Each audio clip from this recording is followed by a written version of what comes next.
This lecture is about voltages and energetics and electrochemistry in nerve conduction.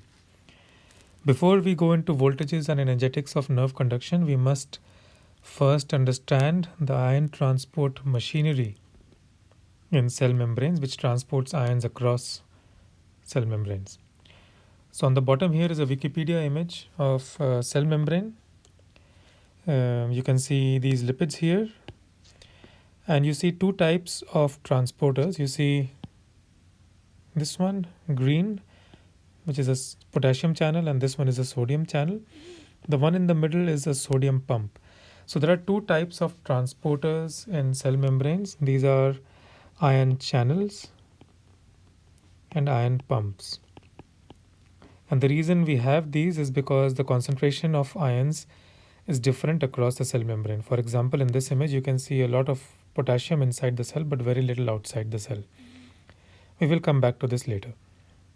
So ion channels or ion pumps in lipid membranes are used to generate these electrical gradients and then to exploit these electrical gradients. There is a fundamental difference between ion channels and pumps. Channels transport ions along their electrochemical gradient, while pumps use energy to transport ions across against their electrochemical gradients. So here is a schematic image of an ion channel. These two black lines denote the membrane, and the gradient in the red color denotes the gradient of a certain ion. So the dark colors means high concentration, the light colors mean low concentration. The control of ion flow across an ion channel is controlled by what is called a gate. So the opening and closing of this gate will control the flow of ions across this channel. So this channel is essentially a hole in the membrane controlled by a gate. And these gates open and close based on electrical signals like voltage or the binding of ligands. In the first case, these are called voltage gated ion channels. In the second case, ligand gated ion channels. Okay, so this is a passive ion channels. All ion channels are passive because they don't use energy. But the transport of this ion here will occur as soon as you open the gate along the concentration gradient, and this will be controlled only by diffusion, and the transport is usually quite fast. This is the structure of a potassium channel in neurons. Looks very complicated, and this is the part here through which the ion flows. These two lines represent the membrane.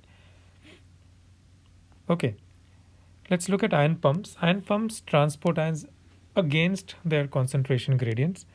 So two conformations will not suffice. It needs at least two gates. So this ion pump is transporting the red ion against its concentration gradient and the green ion against its concentration gradient as well. So in the first case, the outside gate is open and the red ion can flow into the ion pump. However, if the second gate also opens, then the red ion will not flow in this direction but will flow along the concentration gradient, and this is not what we want. Therefore, once the ion moves in, the first gate closes, and this state is what is called an occluded state. And then the second gate will open, so the ion has only one place to go. The mechanism of this transport from a low to high concentration is not of our interest for this lecture. The green ion then can bind to this ion binding site, and again this ion must be occluded or closed from both sides of the membrane, or ions will flow in this direction, which is not desired, and so on and so forth. So these at least two extra conformations are required for movement of ions through ion pumps. And these conformational changes take a lot of time, and this limits the speed of typical ion pumps to milliseconds. In the previous case, these ion channels work on the time scale of nanoseconds. So one ion can pass in a few nanoseconds. In this case, one ion will pass through the pump maybe in a few milliseconds. This is a typical example of an ion pump. This is the sodium potassium pump. which is probably using 30 to 40% of the energy in your brain right now. It is responsible for maintaining sodium and potassium gradients across cells. We will come back to this later. So the sodium potassium pump is rather slow. It can transport about 100 ions per second. Sodium and potassium channels, on the other hand, are very fast. They can transfer about 10 million ions per second. And the high speed of these sodium and potassium channels is responsible for fast signal transduction in nerve cells. Before we go on to nerve cells, let us try to take a quick look into the electrical properties of cells, or in particular across the cell membrane. At equilibrium, in the resting state of cells, the cells are at an electrical potential negative inside with respect to the outside.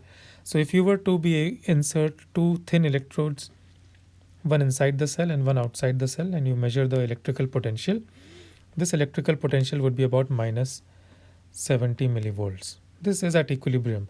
Now this 70 millivolts might sound quite small, but remember that this distance is only about 4 nanometer. So if you actually try to calculate the electric field inside the membrane, this would be 70 millivolts divided by about, let's say, 5 nanometers. And this is about 14 into 10 to the power of 6 volts per meter. And this is as high as high power cable lines that supply electricity to our homes. So the electric field inside a lipid membrane and across a cell is very high, and the sodium potassium pump is responsible for maintaining these electrical gradients.